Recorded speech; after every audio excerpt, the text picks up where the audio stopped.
हे माहीत नसणारे जरी निर्ढावलेपणाने काही बोलत असले तरी महाराष्ट्राचं मन आणि जनता मात्र कमालीची दुखावली गेलेली आहे। गेले काही दिवसांपासून गुंडांचा जो हैदोस या महाराष्ट्रामध्ये सुरू आहे, असा हैदोस असं नाही की यापूर्वी झाला नव्हता, पण ते गँग वॉर हे दोन गँगमधलं वॉर होतं। आता मात्र सरकारमध्ये गँग वॉर आलेलं आहे। ज्या पद्धतीने गेले 1.5 वर्ष सरकारच्या आश्रयाने ही गुंडगिरी सुरू आहे, या गुंडांचे वेळोवेळी या मंत्र्यांच्या सोबतचे फोटो हे आपल्याच माध्यमातून प्रसिद्ध झालेले आहेत आणि या गुंडांना मिळणारं एक संरक्षण हा मोठा चिंतेचा विषय आहे। काल परवाकडे आमचा एक चांगला कार्यकर्ता अभिषेक, त्याच्यावरती निर्गुण हल्ला झाला, त्याची हत्या झाली। ही हत्या झाल्यानंतर ज्याने ती हत्या केली असं सांगितलं जातं तोही एक गुंड होता। त्या गुंडांनी आत्महत्या केली। हे प्रकरण जेवढं वरकरणी वाटतं तेवढं सोपं दिसत नाही आहे। सूड भावना ही एक भावना असते ज्याने माणूस अत्यंत टोकाचं पाऊल उचलतो। समजा एक क्षणभर धरून चाला की त्या गुंडांनी तसं पाऊल उचललं असेल तरी त्यांनी स्वतः आत्महत्या का केली हा एक प्रश्न मनामध्ये कायम राहतो। ज्याप्रमाणे गणपत गायकवाड ह्या भाजपच्या आमदारांनी भर पोलीस स्टेशनमध्ये गोळीबार करतानाचा तो व्हिडिओ कोणीही न मागता प्रकाशित झाला, सर्वांसमोर आला। अभिषेक घोसाळकर आणि तो जो गुंड होता मॉरिस, त्याचं फेसबुक लाईव्ह वरचा तो व्हिडिओ आलाय। गोळ्या झाडतानाचं दिसते पण कोण झाडतंय हे कळत नाही आहे। काल मी तिथे काही पोलीस अधिकाऱ्यांशी बोलल्यानंतर त्या मॉरिसकडे काही परवानाधारक शस्त्र नव्हतं, पण त्यांनी जो एक माणूस स्वतःचा बॉडीगार्ड म्हणून ठेवला होता, आता त्याला बॉडीगार्ड ठेवण्याची वेळ का आली आणि हा बॉडीगार्ड कोण होता, पोलिसांनी त्याला ताब्यात घेतले। मला वाटतं मिश्रा त्याचं नाव। त्याच्या शस्त्रातून त्यांनी त्या गोळ्या चालवल्या। आता त्या गोळ्या खरंच त्यांनी चालवल्या की आणखीन कोणी चालवल्या आणि मग दोघांनाही मारण्याची सुपारी कोणीतरी दिली होती का, हा एक मोठा प्रश्न हा आपल्या मनामध्ये आहे। आम्ही राज्यपालांकडे काही जाणार नाही आहोत, कारण पूर्वीचे राज्यपाल होते ते एकदम जास्तच कर्तव्यदक्ष होते आणि त्या कर्तव्यदक्ष म्हणजे ते कोश्यारी, त्यांच्याच बरोबर या गुंडाचा फोटो आहे त्याचा सन्मान करताना। आणि असे जर का राज्यपालांच्या हातनं गुंडांचे सत्कार त्यांची पार्श्वभूमी न होता होत असतील तर कोणाकडे दाद मागायची, कोणाकडे न्याय मागायचा। गेले काही दिवस जे मी म्हणालो त्याच्यामध्ये मग 1.5 वर्षापूर्वी गणपती बाप्पाच्या विसर्जनाच्या मिरवणुकीत एका आमदारांनी गोळीबार केला, त्याच्यावरती कोणती कारवाई झाली नाही, त्याला कदाचित क्लीन चिट पण दिली असेल। जिथे ही घटना घडली बोरिवली दहिसर भागात, तिथल्याच बाजूच्या आमदाराच्या मुलांनी एका बिल्डर पुत्राचं अपहरण केलं होतं, त्याच्यावरती काही कारवाई झाली नाही। खुलेआम ठाण्यामध्ये सुद्धा एका तरुणीवरती गाडीत चढवून तिला जीवे मारण्याचा प्रयत्न झाला होता, तो सुद्धा भाजपचा कार्यकर्ता म्हटल्यानंतर त्याच्यावर कारवाई झाली नाही। कालच पुण्यामध्ये निखिल वागळे, विश्वंभर चौधरी, असीम सरोदे, म्हणजे ज्या असीम सरोदेनी अत्यंत उत्तमरित्या ह्यांचं जे काही एक बेबंदीशाही चाललेली आहे, सर्वोच्च न्यायालयाचे सगळे जे काही नियम आहेत त्यांनी जी काही आखून दिलेली चौकट होती ती धाब्यावरती बसवून ह्या लवादाने जो काही निर्णय दिला त्याचं वस्त्रहरण असीम सरोदेनी अत्यंत उत्तम पद्धतीने केलं।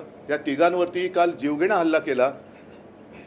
अचानक हल्ला तो झालेला नव्हता, भाजपच्या गुंडांनी त्यांना धमकी दिली होती, पोलिसांनी ह्यांना अडवून ठेवलं होतं, जाताना त्यांच्या गाडीवरती हल्ला झाला। तुम्ही सगळ्यांनी त्याचं चित्रीकरण केलं असेल नसेल, दाखवलं असेल नसेल, पण पोलिसांनी काही कारवाई केली नाही।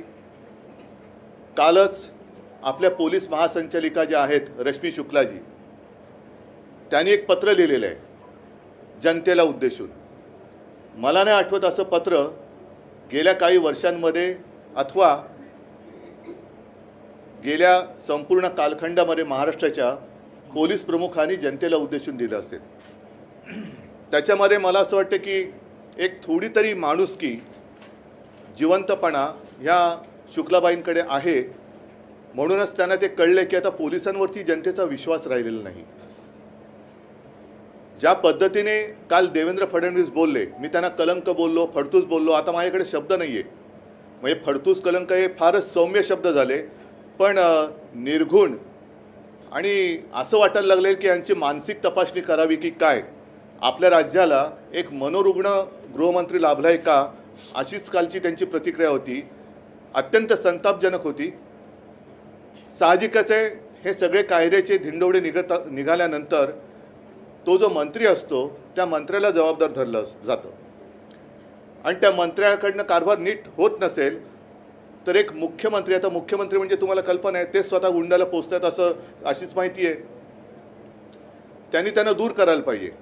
पण यांच्यामध्ये कोणाकडेही एकमेकाकडे बोटं दाखवण्याची हिंमत नाही, कारण प्रत्येकजण स्वतःचं झाकून तर ठेवतातच आहेत आणि दुसरीकडे वाकून बघण्याची सुद्धा तसदी घेत नाही आहेत. पण फडणवीस जे बोलले की उद्या एखाद्या गाडीखाली कुत्रा आला, कुत्र्याचं पिल्लू, मला वाटतं त्यांनी श्वान शब्द वापरला. श्वान म्हणजे नुसता श्वान म्हणजे संस्कृत शब्द वापरला म्हणजे सुसंस्कृत होत नाही. संस्कृत शब्द वापरला म्हणजे अरे काय सुसंस्कृत आहे. हा सुसंस्कृत नाही आहे. हा निर्ढवलेला, निर्घुण मनाचा, अत्यंत निर्दयी मनाचा गृहमंत्री आहे. तुम्ही गृहमंत्री म्हटल्यानंतर अगदी राज्यातल्या कुत्र्याच्या काय सर्व प्राण्यांच्या जीवाची जबाबदारी ही तुमच्याकडेच येते. माणसांच्या जबाबदारीची तर वेगळीच बात आहे. तर एक हत्या होत असताना तुम्ही त्याची बरोबरी श्वानाबरोबर करता. म्हणजे तुमच्या शेपट्या तुम्ही दिल्ली शोरांसमोर हलवताय ते वेगळं. तिकडे तुम्ही श्वान आहात का कुत्रे आहात का आणखीन दुसरा कोणतरी शेपूटवाला आहात हे लोकांनी आता तुम्हाला ओळखलेलं आहे. आणि एकूणच गुंडगिरी काही करा, खून खराबा झाला तरी काही करू, घाबरू नका. आणि मला ती एक जाहिरात आठवली, ती मेलेडीची होती ना, मेलेडी खाओ खुद जान जाओ. तसं आता आहे भाजप में आओ सब भूल जाओ. ही मोदी गॅरंटी आहे. ही गुंडांसाठी मोदी गॅरंटी आहे. दहशतवादी जे इकडे तिकडे फिरत आहेत त्यांच्यासाठी मोदी गॅरंटी आहे. पण पोलिसांना मला एक हात जोडून नम्र विनंती करायची आहे. मी स्वतः मुख्यमंत्री होतो आणि प्रत्येक वेळेला जेव्हा जेव्हा पोलिसांवरती आरोप झाले तेव्हा मी खंबीरपणाने माझ्या महाराष्ट्र पोलिसांच्या मागे उभा राहिलो होतो. याचं कारण पोलीस हे त्यांना जर का आपण मोकळा हात दिला, त्यांचं काम करायला मोकळा हात दिला तर अप्रतिम काम करतात. आत्तासुद्धा त्यांना जर का मोकळा हात दिला तर ते हे सगळे गुंड आहेत ते 24 तासाच्या आत तुरुंगात टाकू शकतील. आणि गुंडांवरती एक जरब पोलिसांची पाहिजे, कायद्याची पाहिजे, ते ती बसवू शकतात. मात्र जर सरकारच गुंडांच्या मागे राहिलं उभं, पोलिसांच्या मागे उभं राहायच्या ऐवजी, तर हे खून खराबे हे असेच वाढत जाणार आहेत. आणि म्हणून मला असं वाटतं आम्ही राज्यपालांकडे जात नाही, कारण राज्यपालांकडनं आम्हाला कोणतीही अपेक्षा नाही. मुळामध्ये राज्यपाल पद यापुढे ठेवावं की न ठेवावं हाच आता प्रश्न निर्माण झालेला आहे. आणि त्याच्यासाठी जसं आम्ही गेल्या महिन्यामध्ये जो एक जनता न्यायालय हा एक प्रकार केला आणि सगळं जे काय थोतांड होतं हे जनतेसमोर आणलं, तसंच आम्ही तुमच्या माध्यमातून ह्या सरकारची बरखास्तीची मागणी करत आहोत. ह्या राज्यामध्ये राष्ट्रपती राजवट लागू करा आणि ताबडतोबीने निवडणुका घ्या, ही आमची आग्रही मागणी आहे. सर्वोच्च न्यायालयाला सुद्धा माझी जाहीर विनंती आहे की तुम्हीच एक आता शेवटच्या आशेचे किरण राहिलेले आहात. हे सरकार घटनाबाह्य आहे हे तुम्ही सांगून आता या मे महिन्यामध्ये एप्रिलमध्ये 1 वर्ष होईल तरीसुद्धा हे घटनाबाह्य सरकार इकडे चालू आहे. हे घटनाबाह्य सरकार या महाराष्ट्रात राज्य करताना या सरकारचा कोणताही कारभार किंवा कारभारावरती वचक राहिलेलं नाही.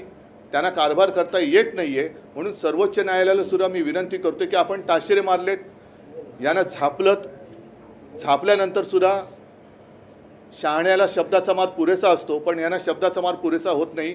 तर न्यायालय हे न्यायालय राहिलं पाहिजे, त्याचं झापालय होता कामा नये. म्हणजे नुसतं झापलं आणि सोडून दिलं असं होणार नाही, कारण यांना आता ते शब्दाच्या माराच्या पलीकडे गेलेत. कृपा करा, आपण एक शेवटची आशा आहात. आम्हाला लवकरात लवकर या आमच्या बाबतीत निकाल द्या, जनतेला आणि लोकशाहीला वाचवा, न्याय द्या. मी सर्वोच्च न्यायालयाला सुद्धा हात जोडून विनंती करतो आहे. मला खात्री आहे की माझं जे काही एक तळमळ आहे ती सर्वोच्च न्यायालय आपल्या माध्यमातून पाहिल आणि लवकरात लवकर आम्हाला न्याय देईल आणि या देशातली लोकशाही वाचवेल. आणि ती वाचवल्यानंतर मात्र जनता जी आज उद्विग्न अवस्थेमध्ये आहे, संतापलेली आहे, ती तिचं कर्तव्य बजावेल आणि जनतेचा न्यायालयाचा जो निकाल आहे ती आपली जनता या निवडणुकीत दिल्याशिवाय राहणार नाही, ह्याचा मला दृढ आत्मविश्वास आहे. जे काही चालले हे नुसतं काल अभिषेकवरती हल्ला झाला, त्याच्या आधी आणखीन गणपत गायकवाडनी असं नाही आहे, तर याच्या पुढच्या सगळ्या आपल्या पिढ्या आणि पुढचं भवितव्य या गुंडांच्या हाती देणार आहात का, हा प्रश्न मी तमाम माझ्या महाराष्ट्रातल्या जनतेला, बांधवांना, भगिनींना आणि मातांना करतो आहे. आणि मला खात्री आहे की जसं करोनाच्या काळामध्ये महाराष्ट्रातल्या जनतेने मला कुटुंब प्रमुख म्हणून जे जे मी काही सांगितलं ते ऐकलं, तसंच याही बाबतीत, कारण तो करोना होता त्याचा आपण सामना केला, हा एक वेगळा विषाणू आपल्या मतांमुळेच फोफावला आहे. त्यावेळेला मास्क घालणं हा एक त्याच्यावरचा उपचार होता. आता यांना मत न देणं हा त्याच्यावरचा एक मोठा उपचार आहे आणि ते माझे मतदार, महाराष्ट्रातले मतदार खात्रीपूर्वक करतील ही मला आशा आहे. सरकार को बर्खास्त करने की मांग की, क्या वजह है, किन मुद्दों का? मैंने अभी सारी बातें कही ना. पिछले साल 1.5 साल से जो गुंडागर्दी चल रही है, खुलेआम हत्या हो रही है, पुलिस कुछ कर नहीं रही और इसलिए नहीं कर रही क्योंकि उनके ऊपर एक प्रेशर है. जैसे कल परसों हमारे संजय राउत जी ने एक ट्वीट किया था, बेशर्म की बात है, ईडी हो, इनकम टैक्स, सीबीआई, उनके द्वारा खुलेआम धमकी दी जा रही है. जितने लोग हमारे हैं, वो चाहे वाइकर हो, संजय जी को भी कहा गया था, अनिल परब जी यहाँ बैठे हैं कि या तो आप भाजपा में आओ नहीं तो जेल में जाओ. और वहाँ भी अगर ना माने तो जैसे हमारे अभिषेक घोसाळकर जी गए, वैसे कुछ दिन पहले आपको याद होगा सुधीर मोरे, अचानक उनका देह त्या रेल्वेच्या रुळावरती सापडला, काही नाही, केस बंद. तसंच आता जिसने मारा और उसने खुदकुशी की, केस बंद हो जाएगी. लेकिन क्या इसके पीछे और किसी का हाथ था या नहीं था? और ये अभी अचानक इनकी हिम्मत इतनी कैसी बढ़ गई? ऐसे नहीं कि पहली बार महाराष्ट्र में लाइसेंस या वेपन लोगों के पास है, लेकिन कभी ऐसी बात हुई नहीं थी. और जिसके वेपन से हत्या हुई है, क्या सचमुच वो मॉरिस ने गोली चलाई थी या और किसी को सुपारी देकर उसकी वेपन से दोनों की हत्या की गई, इसका खुलासा होना चाहिए. या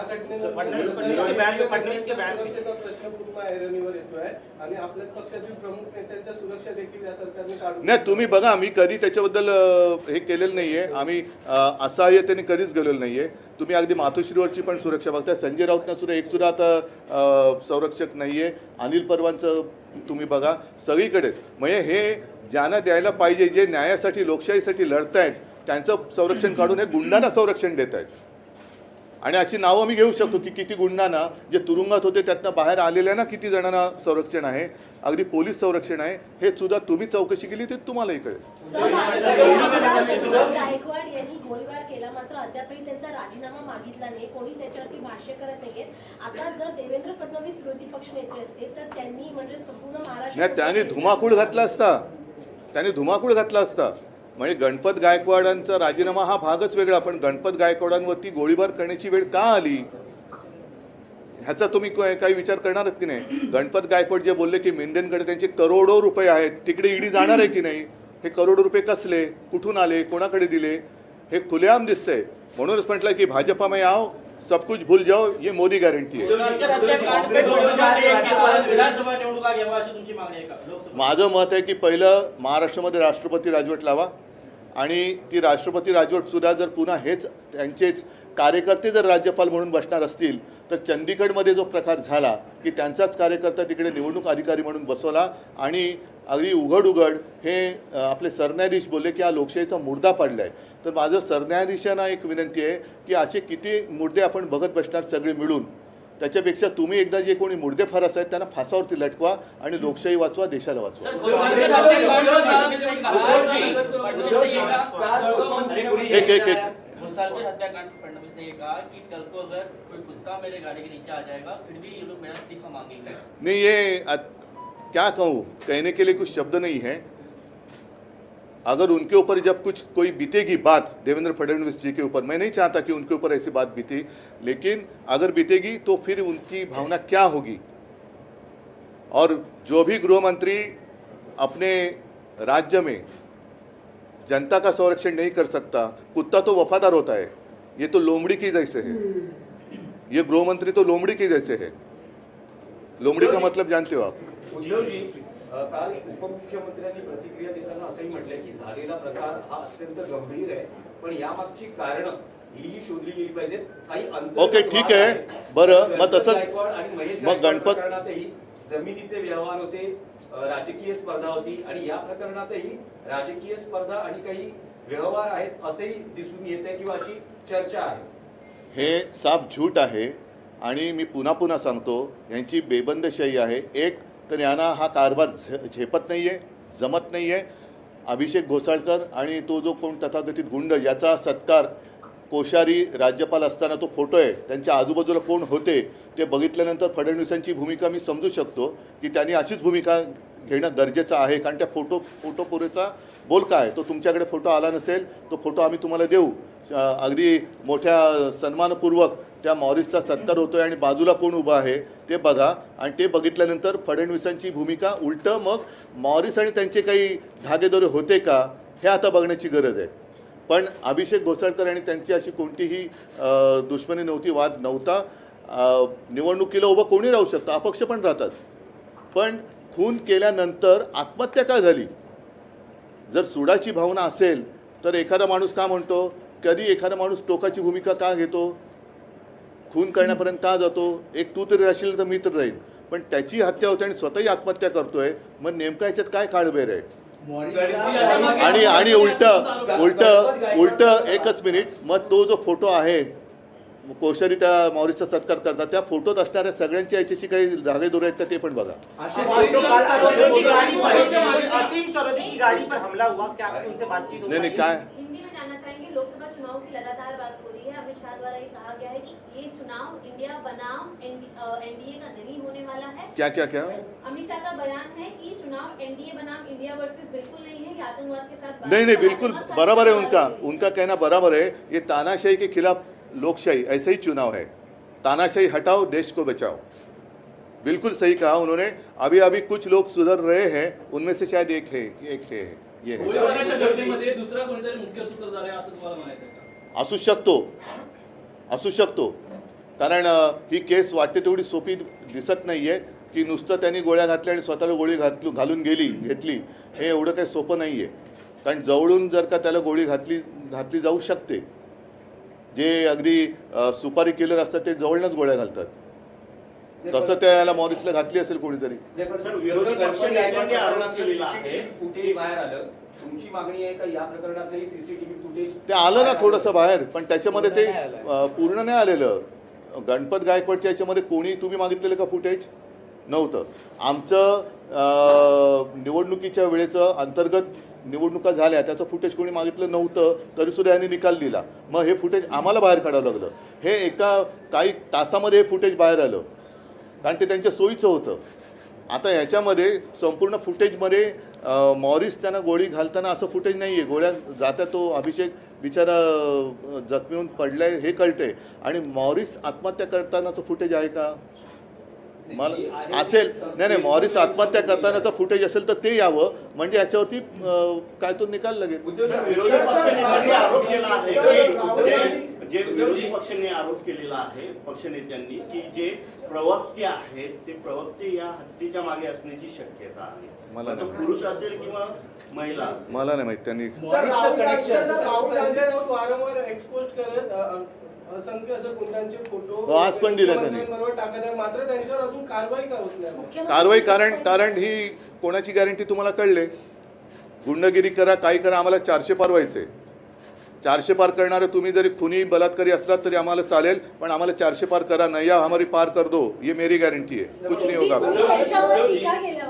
या ज्या घटना घडतात अलीकडच्या काळात गुंडांना बहुतांश राजकीय पक्षांकडून जो राजाश्रय मिळतोय तो कारणीभूत आहे असं तुम्हाला वाटत नाही?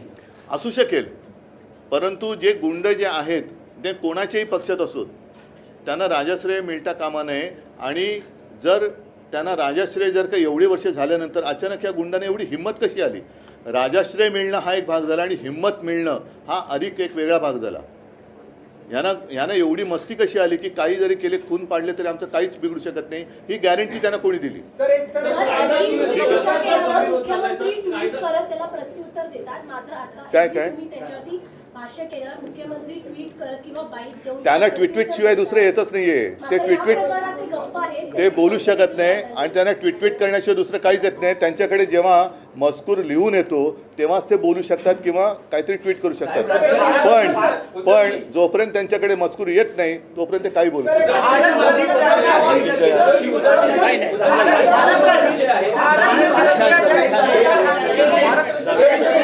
मी आता ऐका एकच मिनिट. अरे जरा एकच मिनिट.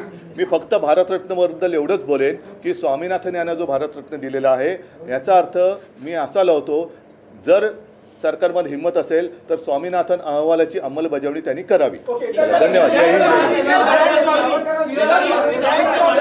हिंद.